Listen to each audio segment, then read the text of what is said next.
You're listening to Virginia Trioli on ABC Radio Melbourne. This is a true dinks real story. At the time of the theft back in 2014, these rare Napoleonic artefacts actually received coverage in the BBC and in papers around the world. Now, when something like that, rare artefacts connected to Napoleon Bonaparte, are taken, they're never going to turn up again. They're going to be on walls or perhaps in secret recesses behind walls for all time. So you can just imagine how Lee Capel, director of Belle Epoque Fine Art and Antiques and something of an art sleuth, how he felt when he discovered an item or two on eBay and thought, hang on a minute, where exactly has this come from, and tracked down the provenance all the way down to a regional Victorian gallery that's soon to receive again the stolen item. Lee, is it Capel or Capel? Good morning, Lee, and I'm sorry not to know the pronunciation of your surname. Good morning, Virginia. It's Capel. Capel, good to have you on board. Yeah, thank Lee, you for having me on the show. Tell us about the artwork we're discussing and where and how did you find it? So the artwork we're discussing is a portrait miniature of Josephine Bonaparte in her coronation jewels. And this was one of a pair of small miniature artworks that were part of the Briar's collection, which originally was part of the NGV collection. And the Josephine is a gorgeous little portrait signed Renee. So when I originally found this miniature on eBay, I was looking to do a portrait exhibition in my gallery in Sydney. And this particular work, I don't usually buy miniatures, but it was of such high quality and of the age that it would have been painted during Napoleon's lifetime. So, and also the fact it was signed Renee, I believed it could have possibly been Renee Berthon, who was a portrait painter of Napoleon. So that sent me down a track of research. And so when I purchased the work on eBay, it was somewhat of a surprise when I started to research the background.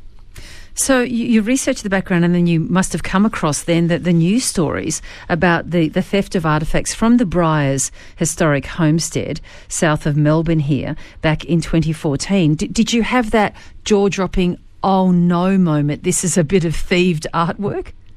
Of course, yeah. It was just like that. It was a jaw-dropping moment because I'd never come across a stolen work in my past before. Usually when I was working through auction rooms, works would pop up and would be flagged here and there, but nothing that was stolen from an actual museum collection. So this particular work, my jaw dropped and I didn't know what to do. And so I got in contact with the Mornington Peninsula Gallery, which actually houses the rest of the Napoleon collection, having been moved after the theft in 2014, and they were just as shocked as me. They pretty much put it as a cold case, and the gentleman who was involved with the collection to begin with had since passed away. So it was such an incredible sensation for both me and for the gallery. Amazing. What did the gallery say to you when you called them? Well, they said that they'd assumed that the works were long gone, as you just mentioned before, but also that they'd been sent overseas. Originally, they believed that the 10 items were stolen as part of an elaborate scheme by a particular collector sending in some employees to take these works for his own collection to his private collection. But this sort of proved that whoever had taken them in the first place had sold them off one by one, and this one ended up on eBay through another buyer who had purchased the work about 8 years ago, so it was fairly close to after the theft. So did the seller of the work on eBay, did they know what they really had here? And well, can I also ask you how much this would be worth? Well, generally, look, this particular work is worth in the range of $5,000 to $10,000, which is not, in the art world, not a huge number. But in terms of the entire collection, I think the entire collection of the 10 works that were stolen, which was a range of jewellery, locks of hair that belonged to Napoleon, even I think it was 3 coins that were in his pocket supposedly when he died. But yeah, that was valued at around $150,000. So to have one of these items pop up, I actually contacted in my own research the previous owner, and she didn't know the significance. But then again, I didn't want to let her know and flag her to the fact that it was stolen, because that would perhaps affect this continual case, because still there's 9 items out there that are still missing. Can I ask what you paid for it on eBay? And did you tell the seller that perhaps they were drastically undercharging for what they wanted? Well, I think the seller they were okay to get rid of it because they'd had it for quite some time now. But I only paid about $250 for it, which for the actual item itself and the quality is far less than what is actually valued at, despite the fact that it was a stolen item. But it's I got it for a bargain. So and I wouldn't have been able to keep it anyway. I think in my business, your authenticity and your reputation is everything. So if you come across a stolen work, you need to return it to its rightful owner. So back it goes to the rightful owner. Does someone reimburse you $250, Lee? Well, according to Narelle Russo at the Mornington Peninsula Gallery, they're doing a fundraiser to raise the money, but I don't really care about, I don't need to have been reinstated with my money because it's, I think the story itself is a fascinating thing and something that I, in fact, like to use because I'm also a national lecturer. I go around with ADFAS and I do talks on art. And in fact, when I located this artwork, the stolen artwork, I was writing a lecture on art in the Third Reich and all the artworks that Hitler stole. So it was quite ironic that this popped up at that time.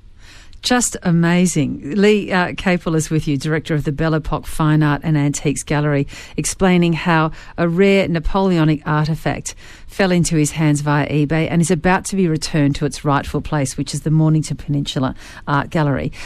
So you're saying this is originally from the NGV collection. Did they deaccession these pieces?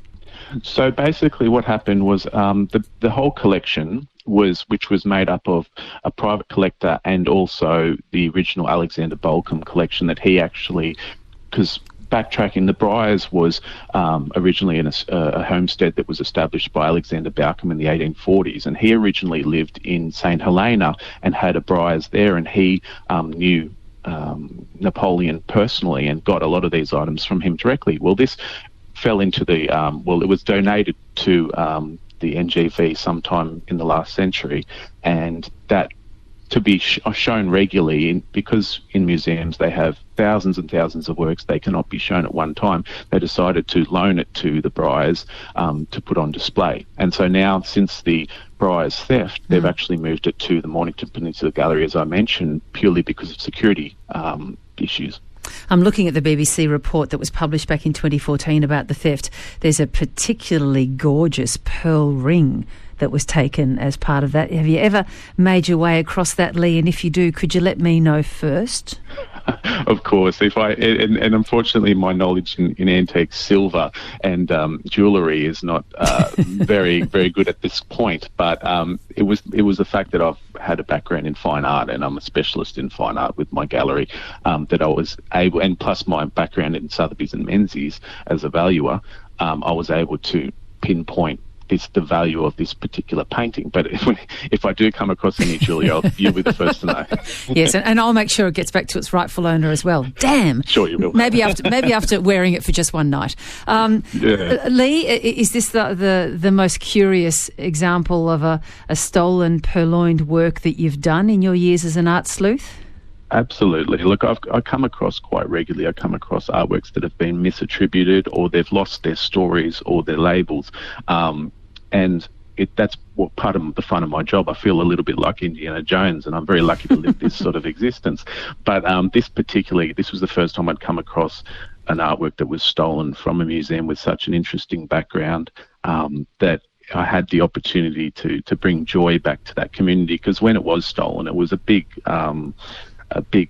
had a big impact on the gallery down there and the Briars down there, and it was a very sad day for the community, because usually you don't see the items back again. They go onto the black market and disappear. So I think they were just really relieved to at least have one of the items back, even though there's still some missing. Great story, really great story, Lee. Thank you so much for sharing it with us. I'm being told on text the restaurant at the Briars was called Josephine's, and someone's saying they remember the art and the items there being displayed in the restaurant, which doesn't seem like a very secure place to have precious Napoleonic artefacts. Other wags are asking whether it's the same Napoleonic artefact that Connor Roy from Succession was trying to secure.